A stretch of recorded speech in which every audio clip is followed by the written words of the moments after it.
Matrix. I'm Jonathan, and I'm left of center. And I'm Rich, and I tend to lean a little bit more to the right. But the bottom line is together we try to look for the balance of what it means to be human in today's world. So let's get started. Welcome to Living in the Matrix. I'm Jonathan. My co-host Rich is not here today. He's in fabulous Greece, so I'm a little jealous. Today we have a fabulous guest, and I found her because I was reading a book, and her name was mentioned as part of some work in Psychology Today for an article around men's mental health. And I read the article and was really kind of blown away. And I thought, let's invite her on. And she said yes. So welcome, Karima. It's a pleasure to have you. Thank you. I'm excited to be here. Absolutely. So let's start with the article. Men need more than ice baths and podcasts. Help our listeners understand the point and intention of the article, because I'd love to dive into it with you. Well, the article came to me and my co-author, Mark Shelvach, when we were grappling with thinking about, okay, there's this culture right now of ice baths and podcasts, and that tends to be where a lot of men stop. They can do this amazing work of, sitting in an ice bath and keep, doing their time limits and how long they can stay in it. And they're willing to do that kind of discomfort work. But part of me was like, what about the emotional discomfort that we're all in? Like, how long can you sit in that? And so we started playing around with that, and we really wanted to create an invitation for men to try applying those skills to their emotional world and their inner world. And so did you do research for the article, or was it kind of an encapsulation of what you would learn? It was an integration of so many facets of what I do. Okay, so what would you consider beyond the ice bath and podcast? Because I believe men are attracted to those two things. One, because they're both very physical. Mm-hmm. I've learned the more that I listen and do this, the more that I call my own bullshit. And because it's recorded, like I have it out there, my ideas are out there. So I can't be as, it requires a lot of integrity to do a podcast. And ice baths are that hard physical thing. So help us see beyond that of what you're talking about. Okay. So I work with a lot of men in therapy, and I almost consider it like doing weight classes when they're working with their emotions. I love shadow work. I love this. The idea of the shadow is that, there's parts of ourselves we're not willing to see, and there's positive shadow and negative shadow. Positive shadow are the amazing parts that we don't see in what we're doing, and the negative shadows, things we're trying to hide that might make us afraid. And the more we can tolerate discomfort, the more we are willing to take down our armor and our masks and our cultural toxic messages and get beyond shame and get beyond, like, that requires big muscles, big emotional muscles. And like, it can be quite uncomfortable for people who start out. They might be at the 10-pound weights, and working those for like a year or and then they move up to the 20-pound weights and they're like, wow, that actually wasn't what I thought was hard, is no longer hard to me. And then you can keep building these skills and these tools, and on all of a sudden you're just like a heavyweight. You're an Olympian when it comes to the inner world. So that whatever arises in you, you're like, okay, all right, I know what this is. I know what to do. So that's what I'm meaning. I'm meaning like how we dip into the badlands of the inner world. So what does that look like for you? For In me terms of personally, men think visually, what does that look like in terms of experience? So men can kind of grab onto that of what, because I know what you mean, but I want to draw that out in terms of how does a man who's interested in improving his life dig into the internal world? What does that look like? Well, it often first requires a safe container. And so nobody's meant to do this kind of work alone.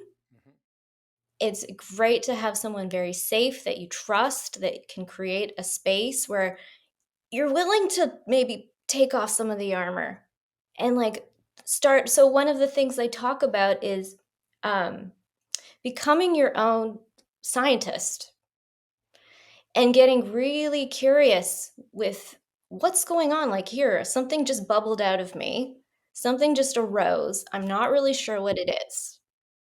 You have a weird reaction or a strong reaction. I'm not really sure what it is.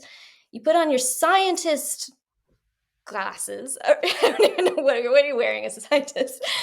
And your microscope. You take out your microscope and you start zooming in and getting really curious and start doing data collection.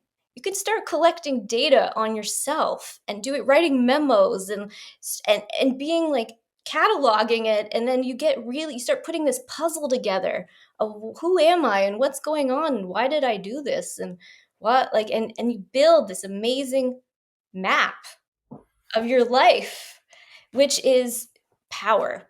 That is powerful when you are able to identify, like you'll just know, you're like, oh, actually I collected this on May 17th, and Mhm. you start just having concrete data on who you are and why you do what you do and what's going on.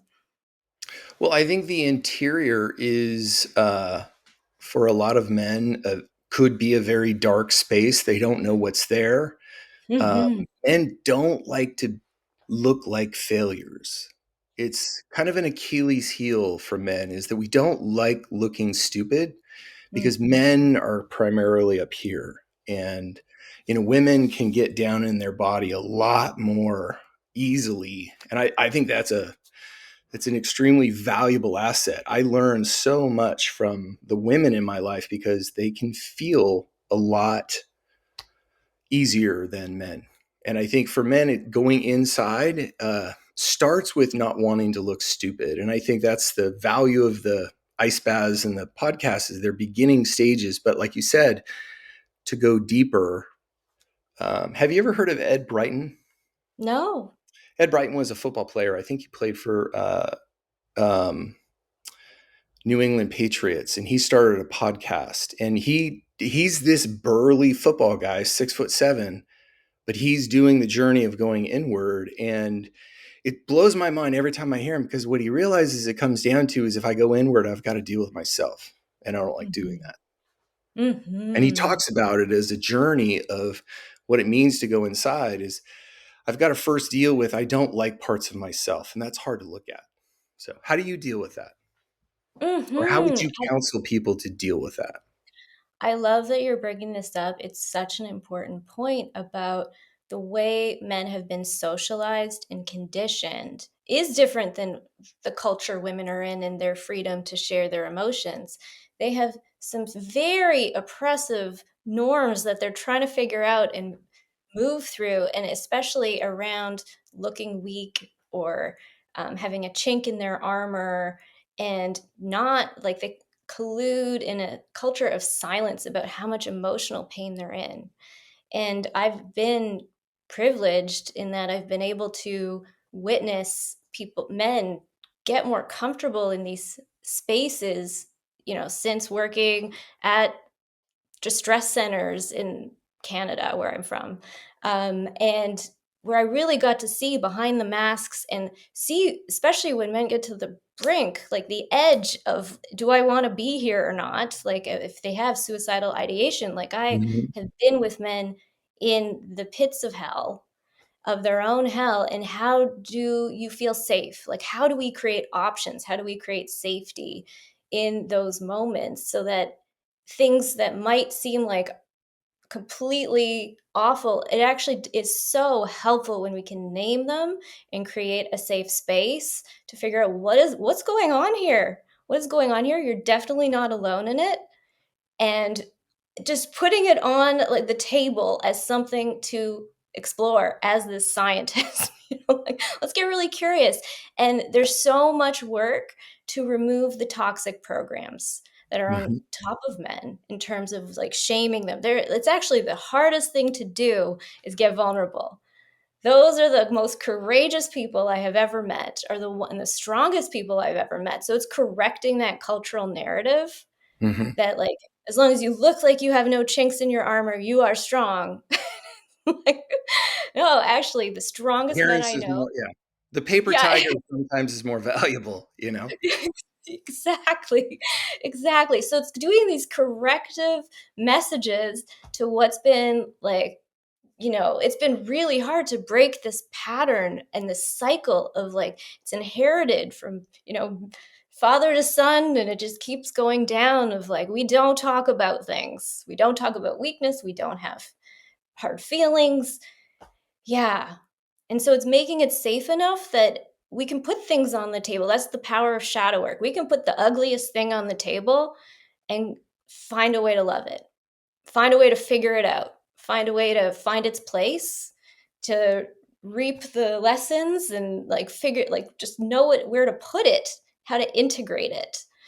So it no longer holds that same charge. Because often men come to me haunted. They come to me haunted. They are just like, I don't know how I'm going to be able to keep going. I every day think about XYZ. And then doing the work, getting through the work, the power of like creating this safe space to figure it out. By the time we figured it out, it might be a year, it might be 2 years, it's different for everyone, but it no longer holds power. So and that is so that's what makes me love what I do is when I can have it like somebody, we start a session and they're haunted by XYZ, and by a certain point later that it's a non-issue. It's like they're just like it doesn't even matter anymore. That's amazing. A lot of people don't understand what that feels like, though, because people have certain fears in their life, and it's easier to compartmentalize and ignore fear than it is to deal with it.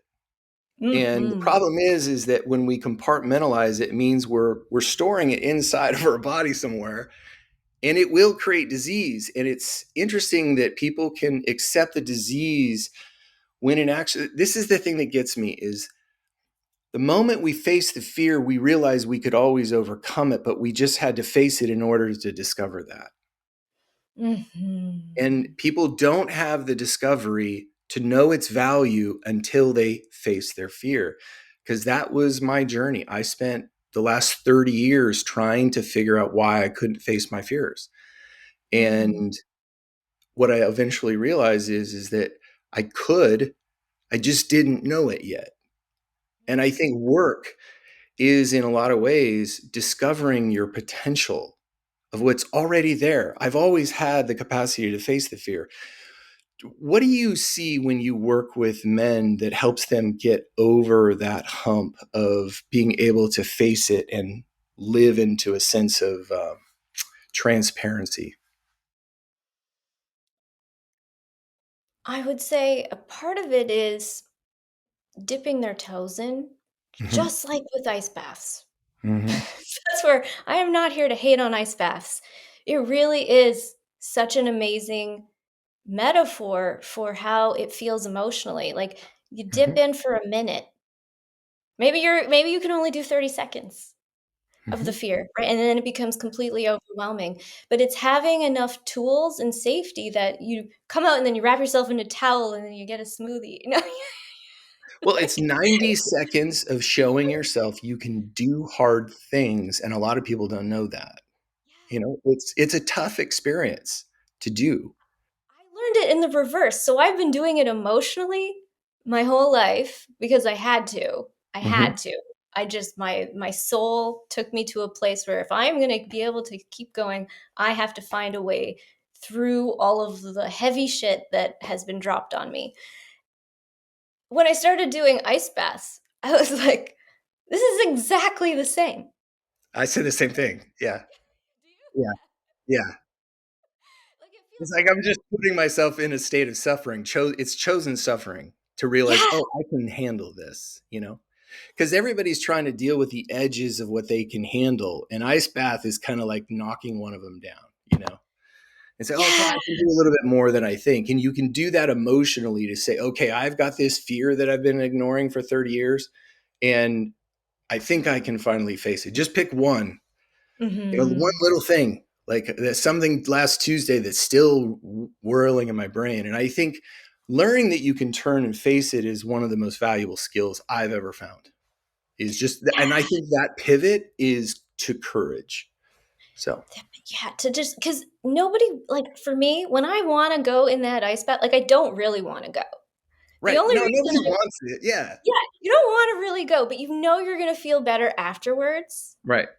and so then you drop in, like, I have to kind of turn my head off for a second, drop in, turn my thoughts off, and then because if you think you're just like, "I wanna get out of here, I wanna get out of here, this is awful," like, that's what the mind is doing, and you Hmm. have to find a way to work with that and turn it off, to actually, like, take that, "Okay, we're doing it," and so, some people count, some people you find your ways to cope through it, the breath, Hmm. people do a lot of there are ways to and it's the same with our emotional world when we're facing these things, it's like, "Okay, I know it's gonna not be fun."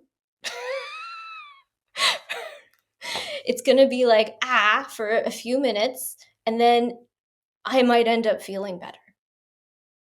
And that's the thing to know is that it's not we're not doing it for no reason. It's not suffering in vain, right? It's to be able to metabolize experiences, and that is something that not a lot of people like, I often get men, they're like, "I didn't know therapy would help." And I'm like, "How did you not know that?" But, like, they didn't think that. They just thought it was talking. Right? They think it's just talking. And it's like, no, actually, there's a way to do it where you're metabolizing your experiences, you're digesting them. And then it actually can clear the energy in a way that it's not heavy on you and Hmm. you're not just carrying it around, in your compartmentalized boxes. When I first got to therapy, after I had been through the ringer, I had been through what Francis Weller calls rough initiations. I told my therapist, and maybe this is politically incorrect, I told my therapist I felt emotionally obese. And Hmm. what I meant by that is I just had so many experiences I didn't know what to do with. Hmm. I remember feeling like I was just hoarding experiences, and I didn't know where they went or what they meant or how to feel about them. So I remember that mentality of being like, I don't even know where to start. And it can feel so overwhelming. So I love what you're saying, where it's just like, just pick one, pick one, dip your toe in, I want to go find back to some. the art. I want to go back to your article because you said the men's mental health crisis requires men to stop compartmentalizing and outrunning their feelings. What did you mean Mm, by that? mhm. Yes, I have met a lot of men who will do everything to not feel what they're feeling. And so our Yeah, audience understands you are a crisis counselor. I started that way. So Okay. yeah, I've been You have a working with lot of people. expertise in working with people that are at a crisis mode. My first gig in mental health was working in crisis. For 5 years, I was working with people who are at their absolute edge, and, like, since then, I've worked in hospitals, I've worked nonprofits, I've worked all over the place, private practice. Yeah, so I have a lot of experience of people either they're compartmentalizing and they're like, "But it works for me. It's in a Mhm. box, nicely in a Yes, box. it I've put works. it in a shelf. It's Hmm. gone. Poof." So, yeah, I've heard that a lot, and then I've heard the outrunning. They're just trying to keep busy. As long as they keep busy, as long as they have, like, full schedules and, they go to the gym 5 times a week and everything, then dinners after like, they just pack their life. Then it's podcasts. Then have all my podcasts. So they're never actually having space Then they fill it with, we all have Netflix. We all have, we find our ways to fill our energy and mind instead of turning inward. Yeah. So that's what I was meaning when I wrote that. So that leads to this idea of tolerating momentary pain to transform what blocks the heart. Unpack that sense, because it's not just about getting over the pain, it's about unblocking your heart. I So don't think most men understand what it means to not have a block on their heart. yeah. And it's something, again, I feel so privileged that I have had the opportunity to support men in softening their Mhm. hearts again and feeling again, because I know what a risk that can be, especially in this culture where there's so much fear, there's so much shame. It feels impossible. I know it can feel really impossible to be a man right now. And so, yeah, it's the purpose of, like the ice bath, you dip your toes in. We're not just doing it in vain. The hope is that through this building of tolerance to the discomfort, we can actually get to what is blocking hearts. Like, what is this armor? What is the how many layers of protection where men can kind of operate like in a way where they're not being fully authentic. They've got so many masks on because they feel they have to.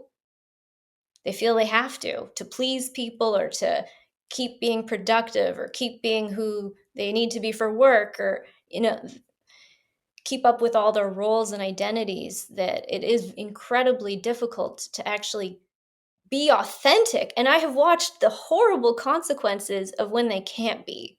Mhm. Marriages ending where they were never able to tell their partner the truth of how they felt. And so they became a zombie, in one case I'm thinking of, where Mhm. someone became an absolute zombie in their marriage because they just stopped being able to feel at all. Yeah.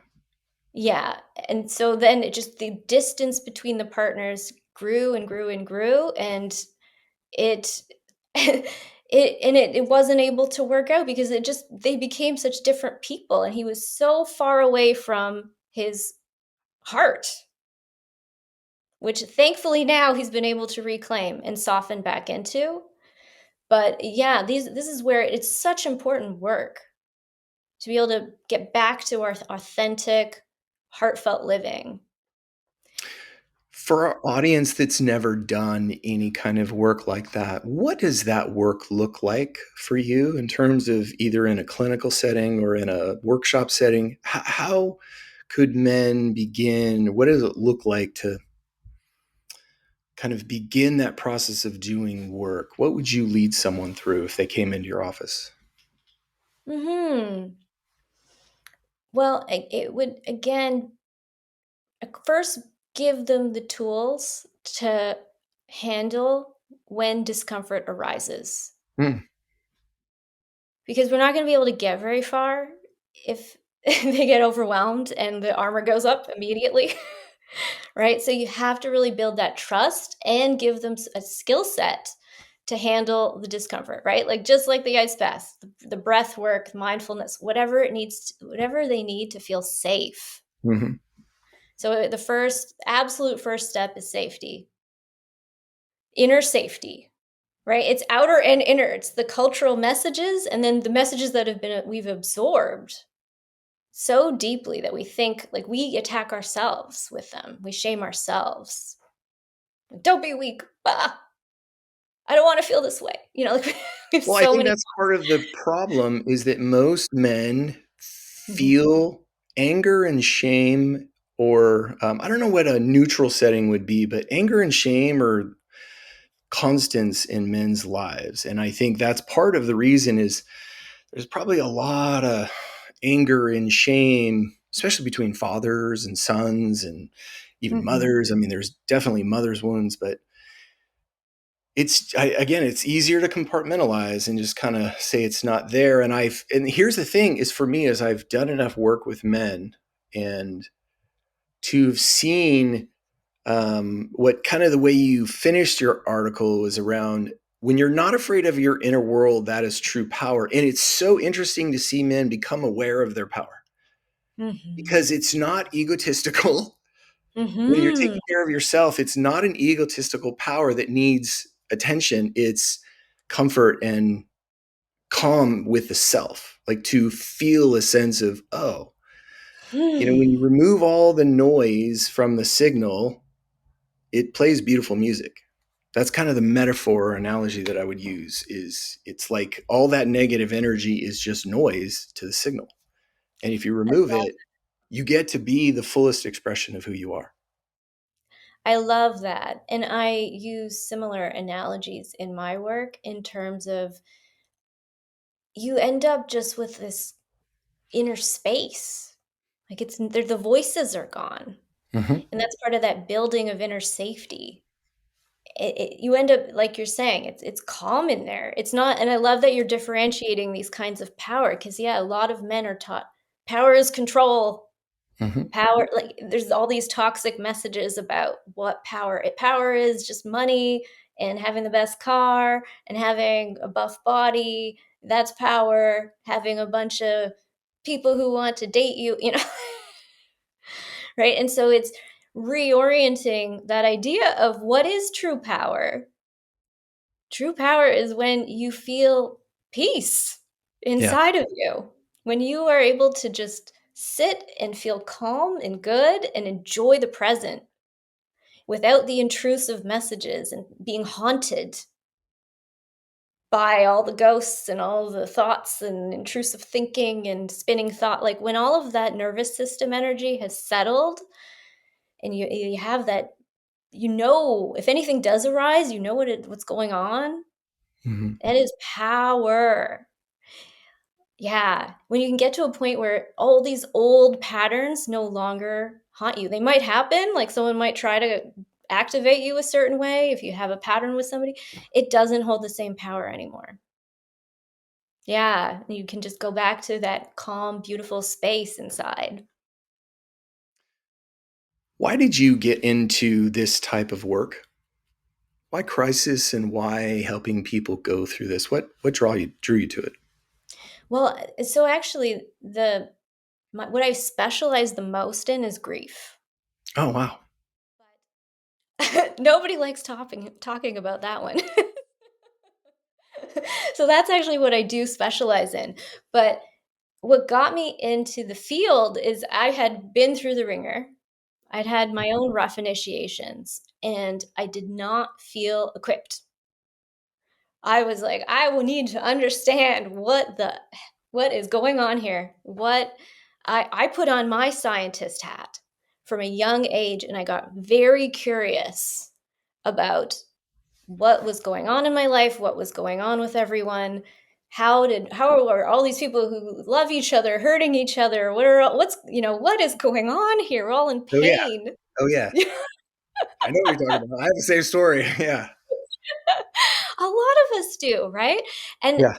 for me, it was I wanted to figure this out Yeah. deeply.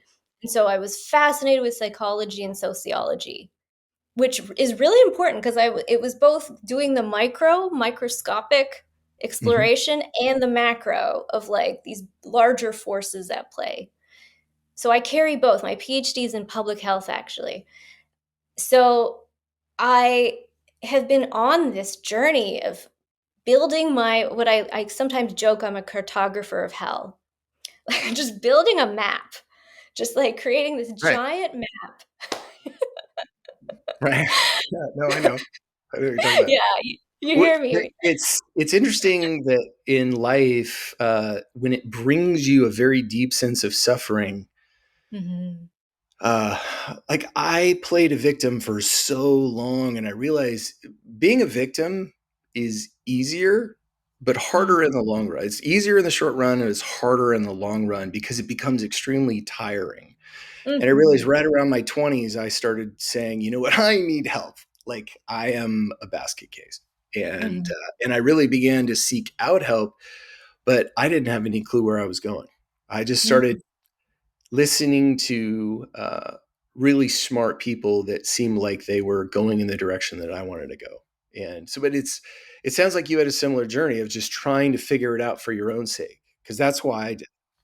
Mhm. Absolutely. And I thought I had, especially in the crisis distress center world, I thought I'd figured a lot of it out because I'd been trained on every topic in mental health. And then I went through my first major death experience. Personal or for a client? It was someone I loved Okay. died pancreatic cancer, and it just shook me. Everything I thought I knew went out the window. Grief was like, I was humbled. I was just so humbled. Everything I theoretically knew no longer applied. Hmm. And I really wanted to figure that out because it was just such a potent energy that all of a sudden I looked around and was like, oh my gosh, I've been grieving my whole life. I had no idea that this is grief that I've been feeling. And so that led me down an even wilder path of the PhD and the research I've done. And but it's Can something that you I can specialized you in. unpack what grief is from a clinical standpoint, but also maybe from your own personal perspective? Because So, grief, it sounds like it's distinct to you, and I want to draw that distinction out. well, and it again fits with our dipping our toes in this ice bath because grief is one of these very hard things to Hmm. allow. But grief is multifaceted and it's an embodied response to loss. Hmm. So there has to be some kind of attachment to what's been lost. Otherwise, we won't feel it. If we Hmm. don't attach to something or somebody, we won't feel the loss of them. So it really is about the nature of the attachment. And it's this embodied physical, emotional, mental, spiritual, like it's a full experience that's where I was so humbled. And I see the power of it because it's not something that's just for no reason. It's very adaptive and it helps us digest what's happened in our lives. So it's one of these powerful forces, like the ice bath, that if we can grow more tolerance for, there is such medicine in it and such healing and power. If we can, yeah, I could go on ad nauseum about this. No, I think that's part of why I invited you on, is because I think personally I study my own internal world a lot. I Mhm. journal heavily, but I also am very conscious of the world around me. And I think we have entered, especially with the introduction of AI, because AI is freaking a lot of people out. Politically, the world is interesting. Money wise, is interesting. There's a lot of things just kind of on fire right now. And I think people are beginning to realize, how am I going to survive through this? I can barely afford to live. How am I going to survive? And in order to truly survive long term, you got to have connection to your heart. And I think people are beginning to really say, I need help here. And we're Mhm. realizing this is a response to something going on here that I think at a core, people have to learn how to love themselves. I mean, that's Mm. at a very core level. You only deal with yourself 24/7. Everybody else gets a pass. And so if you can't live with yourself, you can't live with anybody. And I think the attachment part is who we think we are. Mhm. And when we lose someone, it's we're trying to make sense of what does it mean? What does life mean without this person? And how do you help people through that process? Because I know grief is a 5-stage process, but how do you help people through that?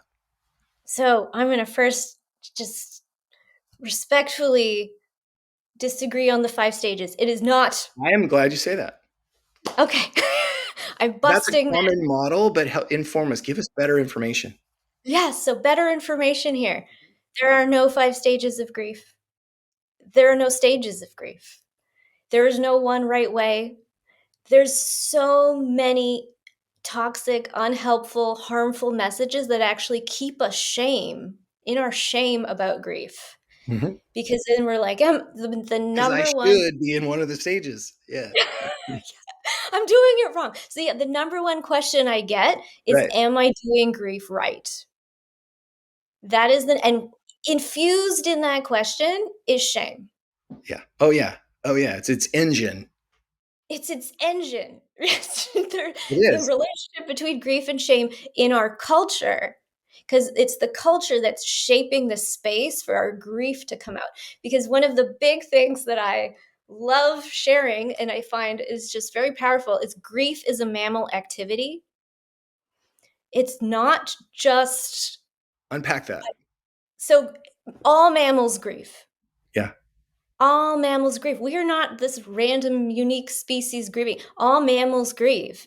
So to think we are somehow above it or that we can just push it somewhere Hmm. is not helpful. It's not it should be the most natural, normal thing that if you go through a loss that you have a grief response. Hmm. Like, you could look it up, BBC Earth, I believe, like, they've written up on this, like, they could talk about the rituals done by giraffes and elephants and different sizes of mammals, and I say all this to destigmatize grief. Hmm.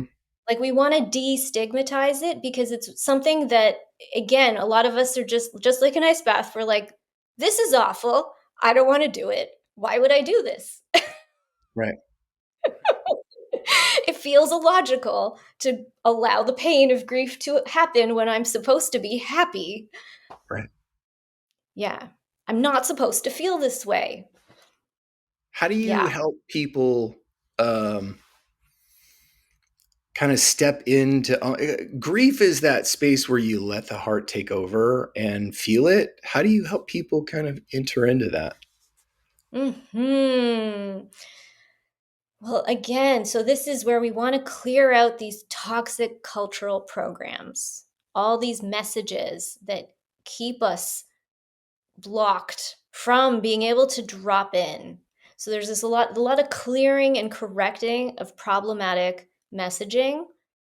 And then once that space is cleared, we can then it's actually a do less experience. It's an allow. It's an Hmm. allowing. And I love sharing. We already know how to grieve in our creature, our mammal self. Like, our bodies know what to do. Hijack the process mentally. Hmm. So, especially when we think of, we've talked about with men being way more cerebral, way more, they're proud of their advancements in logic and reason. You could get just stuck in the head. You get stuck there. And We I do. used to be this way. Like, I'm an academic. I know how to be smart and cut off. I know how to think that I'm just from the neck up and that I don't have a body. And then I've also experienced the problems of cutting off from my body. But when we can actually relax the mind and allow the body to do its magic, to do what it knows how to Mhm. do, we want to move people there. And I've had to do a lot of work with men to assure them that when grief that comes in waves, the waves, can be overwhelming, they can crash over us. They do stop. You get breathers. They're not just like relentless waves. Mhm. It does end. Yeah. Well, and it subsides. Like, maybe another round of wave, just like the weather, like we can't predict the weather, Right. but no weather is permanent. Like, it's just not. It keeps evolving, and Well, you it's can also, learn. I've Yeah, go studied a lot about pain, and human beings can adapt to their capacity to experience pain. And actually, what's the most painful part of the origination of the pain is your imagination of it, not the actuality of it. And so Mhm, you get into this idea, this is going to hurt. And that's your body practicing the rehearsal before it happens, and you're feeling it. And that's what a mhm, lot of people don't realize. The imagination they bring to it adds tremendously to the experience of the actual pain. And when you let it go, you're realizing, one, we have the capacity to let it go. We create the attachment. mhm. And I like how you said it's the attachment leaving. but you got to let it go, because grief is realizing, okay, I'm a better human. I'm still okay if I let it go. That's the hard part. Is it's that over that arc of what does it mean to let go of whatever this that I'm grieving over, and that is a very hard journey for people because of the level of attachment. I've been very I think this conversation around attachment over the last 3 to 5 years has been extremely valuable because we're learning how our body does it automatically. It's how we're Mm. operating. And Mhm. grief, you see that loss, that attachment process almost on fire. Mhm.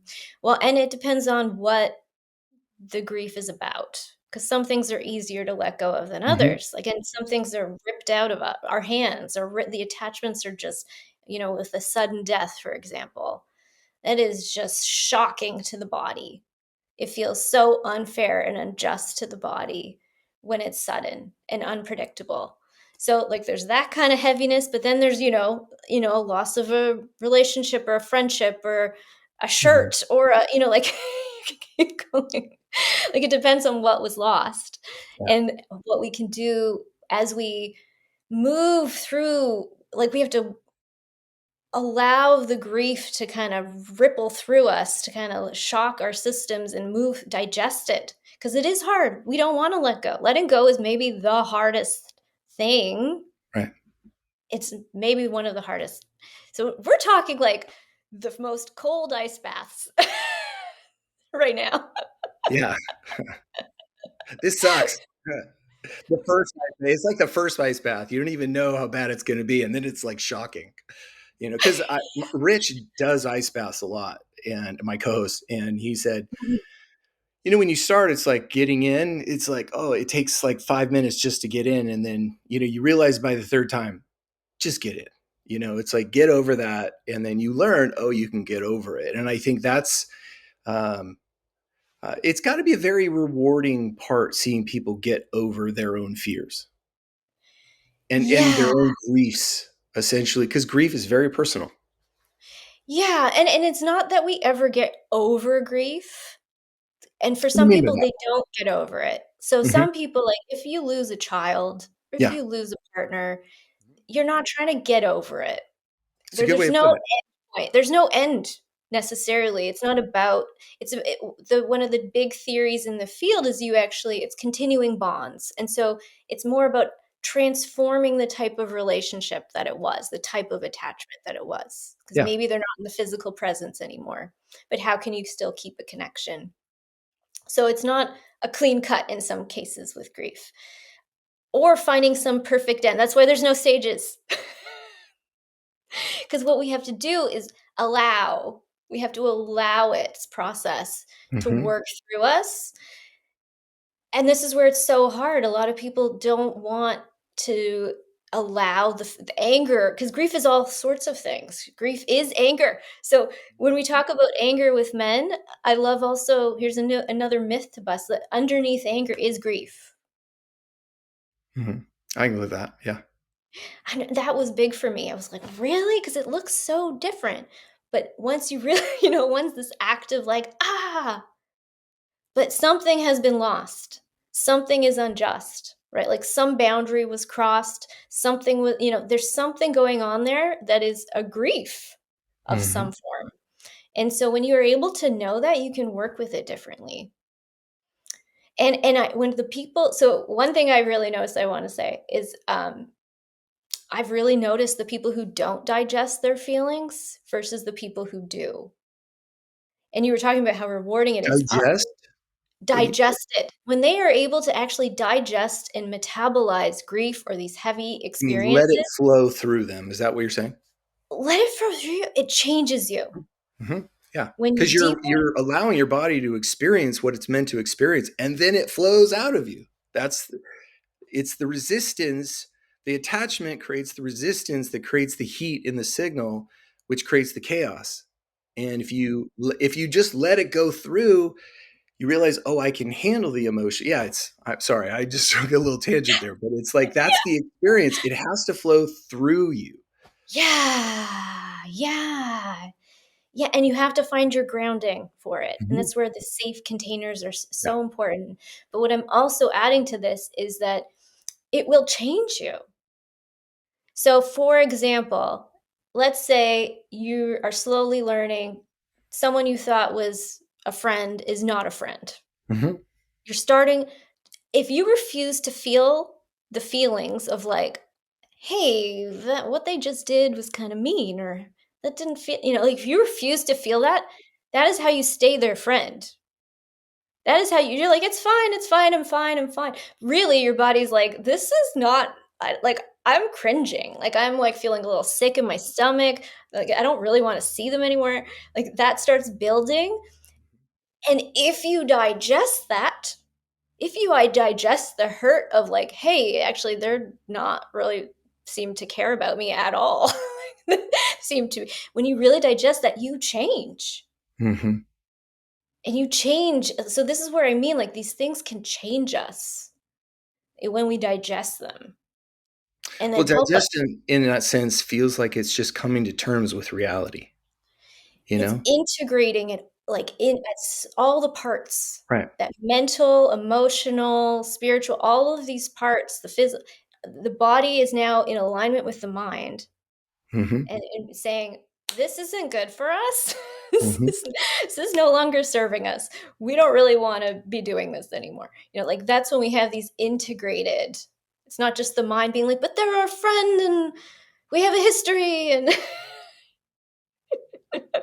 because they can be at odds, the body and the mind. And Well, it's so I have a pet theory about that, and Mhm, it's a growing theory because I digest these ideas all the time.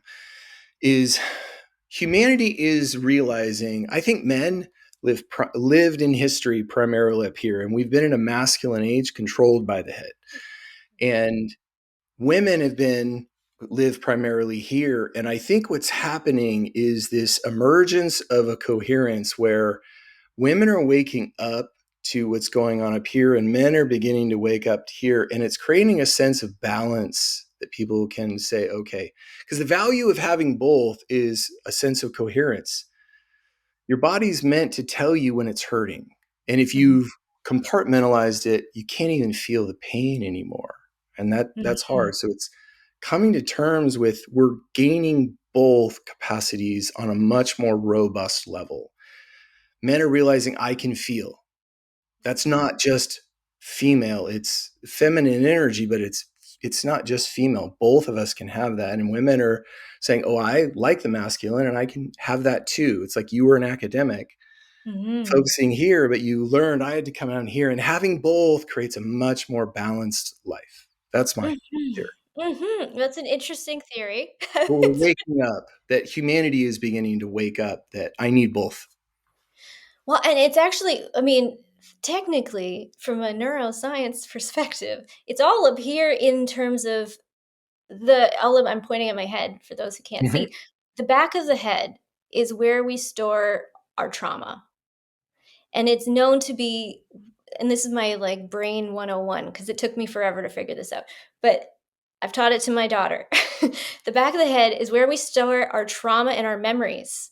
And so that's where we can have these highly emotional experiences that we can't put our fingers on. Like Mhm. it's just, and the goal is to get the prefrontal cortex, the front of the head, online. Mhm. That is the battle for a lot of people when they're triggered in their trauma or in their nervous systems, because nervous system science is one of the most popular right now in terms of like, and I don't know in terms of gender or energies how this all aligns, but to be able to get the clear thinking of the prefrontal Mhm. cortex is such a battle when we're triggered with our trauma memories. Yeah. Where do So you think it's, the experience of when you say you're in your body resides? well, I have learned now. So I used to think that I was going to be cursed in my anxiety, in my nervous system for the rest Mhm. of my life. I Mhm. just thought it was now the water it was the water I swam in for years, for decades. It was just having a more hyper vigilant spinning mind. And it was life changing to do somatic work, and that's work with the body. to to actually allow the mind to rest, to recognize that a spinning mind is the back of the brain on fire. Like it's, you're activated in fight or flight, or even in, so I don't know if you know this, like the ladder of regulation, where it's like at the very bottom, we're in dorsal mode of this ladder, we're collapsed, we're just completely overwhelmed, deer in headlights. And that is when we're just things that we have no tolerance for what we're going through. If we can climb up the ladder, this is Deb Dana, by the way. If in the middle of the ladder is fight or flight, so that's an active energy. That means we've been able to climb out of deer in headlights and are able to do something. Fight or flight, run away, fight whatever's happening. And then at the top of the ladder is ventral mode. And that's when we can feel safe with other people. It's when we're feeling connected, we're feeling good. The thing with this ladder is we climb up and down it all the time, every day. The goal is to be able to keep moving up. And we can't just stay at the top of the ladder. That would be impossible. It's recognizing we can actually find our way out of the collapse state. Maybe we need to do some fight or flight. Then how do we reconnect with people? So it's learning where you're at on the ladder, learning what to do about it. But so with the body, like the body is powerful. The body actually is your best ally. And I don't mean it in a feminine energy way. I mean it in just a mammal way. And like the body tells us the truth. The body has been with us our whole lives. Has been like our best friend. Yeah, it's our best friend. And I don't think a lot of people realize that signal is what helps us navigate life really well. And I will say the men that I have worked with are often so taken aback as they continue to pay attention to their bodies. Because as we've talked, it's men, it's beyond emotions. So when I talk about emotions, I am talking about them like they're just symptoms of things happening. Just like we would talk about having cold symptoms. Like they are not right or wrong at all. It's not about right or wrong with feelings. They are just, it's like, oh, you have a cough and a sniffle, that's probably this. You have a this and a this, you have anger and shame, that's it's a this. predictor. Yeah, it's really predictable patterns going on with our feelings, and we don't choose them. It's just what happened creates feelings in us. They're not the truth. They're just symptoms of things. They can point us in directions. They can cue us to understand what's going on in our lives. And so again, maybe this is part of why I'm thinking this is important, is it's not necessarily feminine. These are just things. These are just human capacities that we can all work with. Is we can work with figuring out these patterns in our feelings or in our thoughts or in our behaviors. We can start seeing them for what they are and figuring out what's going on in our nervous systems and seeing our body as our best ally. And so when men come back into sessions with me, they'll often be like, my body told me a thing and it was right. And my body responded first, my instinct. Like when you've done this work to get back in your body, it's amazing what it will tell you. It's amazing. Like it's such a powerful tool. Yes. And I it's think not about thoughts. Well, I think in terms of everyday life, if you hate your job and you're not sure your wife even wants you in the house and your kids don't pay attention anymore, so it's like you've compartmentalized all those feelings. You've missed those signals because you've kind of numbed your body. And I think that's the trap most men fall in. Yes, absolutely. And I also know on this thread is a lot of men are afraid of those cues. What do you mean by that? So they're afraid of so in response to the article, we had a whole variety of responses, but one guy was like, I feel a beast inside me would emerge and just wreak havoc on my life. And I think that resonates with a lot of men. A lot of men are like, whoa, I have been compartmentalizing this for 30, 40 years. If I start feeling again, I don't even know what will happen. Right. Yeah. And then you go back to the old adage, you can't teach an old dog new tricks. I think, we can. That's the thing. I'm 57 and I've probably changed uh, half of my life over the last year and a half. It's possible. We just don't believe it's possible. Neuroplasticity is very real and it's very valuable because that's our makeup. That's actually our biology. Yes. Yeah. Yeah, and I love that, and I love carving these new brain pathways. Hmm. It is so possible to rewire, and that's even why I loved when you were your Matrix podcast, because it is kind of like the Matrix in how you can recode. You Yeah. can replace old codes with new codes. Yeah. It's that, and so that is when you've asked, like, how do I work with men? That is one of the things we're doing. We're taking out old codes that no longer serve. Like, they probably were put in, if they were put in the 90s and the 80s, it was like a Hmm. completely different technology back then. Yeah. And it's like, okay, this code is actually blocking the heart. This code's actually just making you self-sabotage. Hmm. It's unnecessary. And it's how do we update these codes? How do we keep doing program updates? So you're at the latest technologies of yourself.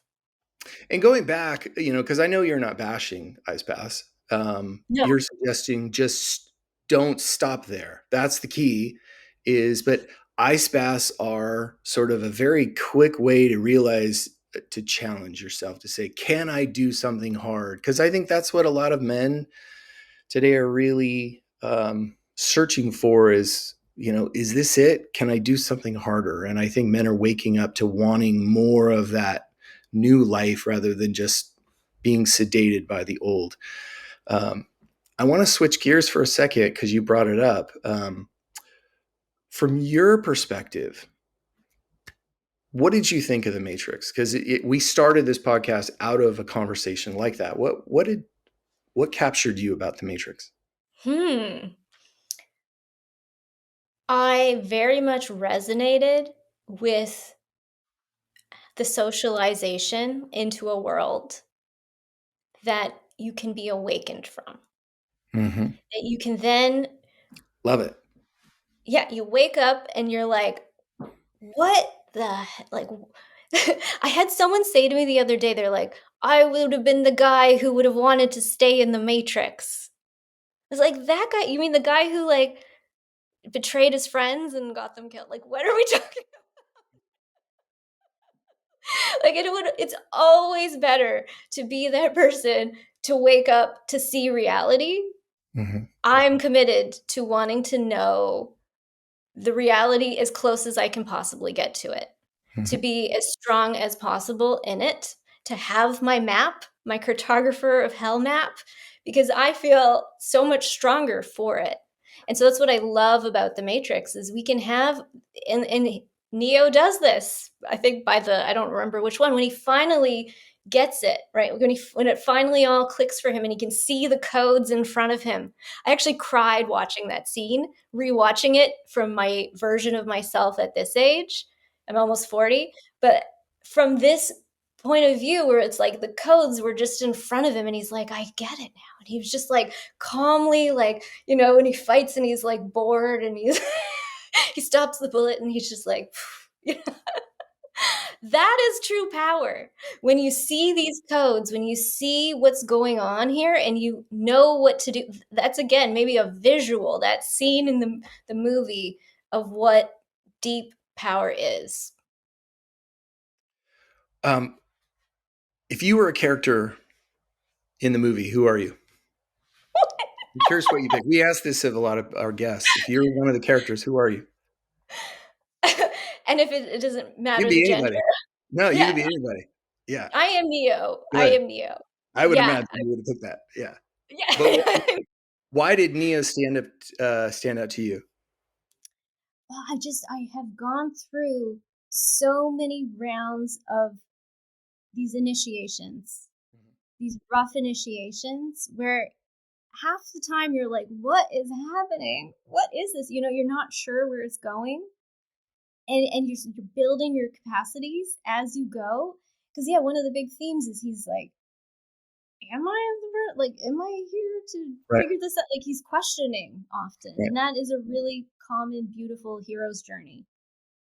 Is to go through these periods of doubt and trying to, you're trusting the path, and then you Mhm. finally get there and you're like, oh, okay, yeah, like I can do it. And that's where it's, now that I am someone I have gone through, I can't even tell you the amount of suffering, the amount of pain. I'm a tiny person. If I can do it, anyone can. If I can do it, anyone can. And so that's where I just feel so passionate about wanting people to have the same kind of freedom that I have now known possible. That is the message. There are ways to heal. There is freedom to be had and peace to be had. And if I can do it, anyone can. You said your journey started around 9. Is that when you said? Age 9? Yeah, when you really started listening to what was happening in your life. Is that when you started?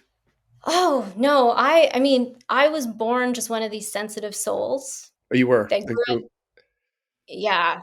if you I'm were to look back at yourself in those sort of one of the really hard moments where you just could only survive through, what would you say back to that person? To you yourself back then? What would you say? I would say well done. Well done. It's, and I'm not saying that because I handled it perfectly, because I did, some beautiful job. Mhm, Like it was rough and I was surviving, and well done for getting through.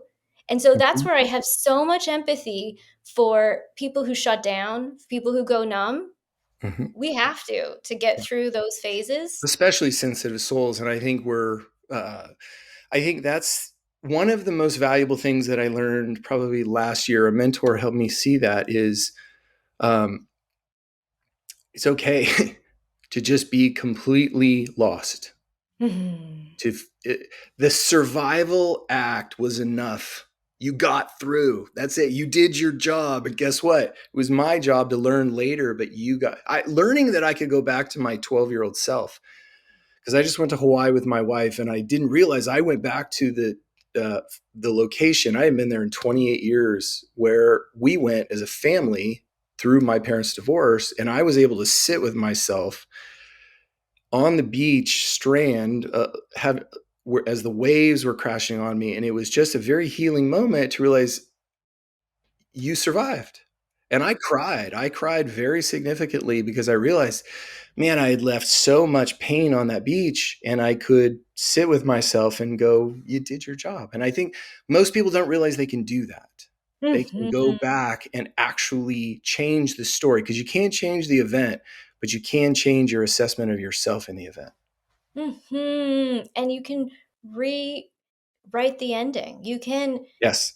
it doesn't have to end where you think the memory ends. Yes. There can be a new ending, a reclaimed ending Mhm. that is so much better than you can imagine. Yeah. Yeah, I love that story, and I have very similar ideas of how this, like, I am always being revisited and revisiting whatever arises, and this is that whole not being afraid of what's Mhm. inside of you, that 'Cause your you could. body will tell you when it's ready to let it go, it'll tell you, and I think if you're not listening for the signal, then it's hard to hear it. So and then it'll kind of bash you upside the head and say, "Hey, wait a minute, listen." Because that's my own self-sabotage techniques were always me trying to tell myself, um, I've I, I'm not addressing something, I'm not listening to something, and kind of waking up to that. Um, if what did you think? Because I know you're Neo, and that was exactly who I thought you'd pick. What do you think of Trinity as a character? Because Trinity, I think, is the biggest badass. Do you? Yeah, What do you think of, well, I because mean, she's the first character introduced, and Mhm. what we see is she's the antithesis of what we think a traditional female model or role model is. She's both masculine and feminine. She's kicking ass. She's taking names, and she knows who she is. And I Mhm. think she's sort of the hero, because she inspires Neo. Mhm. Yeah, my mind went to, she is way more self-assured. Hmm. She's very, like, there's no question in her mind what's going on. Yeah. Yeah, she's the version we all aim for. You know, we'd all love to be Trinity that way. You know, I'm more of a fumbling, bumbling my way through suffering versus, but then now when you get to that point, I mean, Neo joins her in And that, that's what I mean. She's the hero yeah, because she inspires him to move up, to believe in love, yeah. essentially. And I think that's why when people look at that movie, we had a gentleman that we interviewed and he picked Trinity. And I said, that's awesome because she is the hero of the story. She is Mhm. the one who got it right. And she's the inspirer. And she's the energy of the movie. And I think for women looking at that movie going, well, I don't, it's no, you have the most badass character. You really Mhm. do. Neo had to kind of come around to get it. She got it from the very beginning. So Mhm. Mhm. Very few of that's us what are I born loved that about. What's way. that? Said very few of us are born that way. Yes, very true. Very, very true. It's something to aspire to. So, Mhm. Karima, what are you doing now? In my work? Yes. Are you writing any more articles? Is this something you do? Because I was inspired by the article. Is that something you're doing regularly? It's something I'm moving into. So I finished a PhD that took me 8 years, and now I'm coming back in to share my work. And Yes. so I'm writing another Mark and I are writing another article right now, so look for it. It's actually about the beast within men. Oh, So really? it's Tell me exciting. what's the synopsis? The synopsis is we actually we do a bit of a deep dive into the story of Iron John. Do you know this Oh story? my God, that's one of my favorite books. My mentor introduced me to that 30 years ago. Yeah. Oh, I So totally, yeah. we The go act of naturally a little. snatching the key under the mom's pillow is one of Yeah. the arcs of human, of most males. Yes. Yes. Most people don't even know that story. So if you're listening to this, go find this article because Iron John is a seminal men's book. Yeah. Yeah, exactly. This is not like I don't even know these. I just kept getting handed like James Hollis and different things. So I'm doing more deep dives of like what's going on in the wounding of men. But again, my specialty is grief. My specialty is grief. So I'm going to be like, I'm publishing in academic journals and I'm speaking at conferences, but I am also doing like this men's wounding. I love men. I'm very passionate about this. It's complicated. It's so complicated. And I love that you're doing this podcast. I love that you're having these conversations. Mhm. That inspires me to know that like these spaces are being created to have hard conversations and dip in to the ice baths emotionally. Karima, it's been an absolute pleasure having you. I have loved this hour because I think one of the things that we are very passionate about is helping people, not just men, but people find ways to overcome. And I think everybody can really learn from you today because just the act of listening, turning around, and finding your courage to look at your compartmentalized stuff is very valuable because, as I always say on a lot of my Instagram stuff, is when you let it go, you have a lot more energy, and that's your true power. And so, thank you for clarifying a lot of that for us and really helping us see it's sort of a simple progression. So, this has been fantastic. So, thank you for joining us today. Thank you for having me. Absolutely. So, to everyone who's listening, Rich will be back next week, and please comment and review. We'd love to hear from you. If you have a guest you'd like us to interview, please send them our way. Much love, everybody.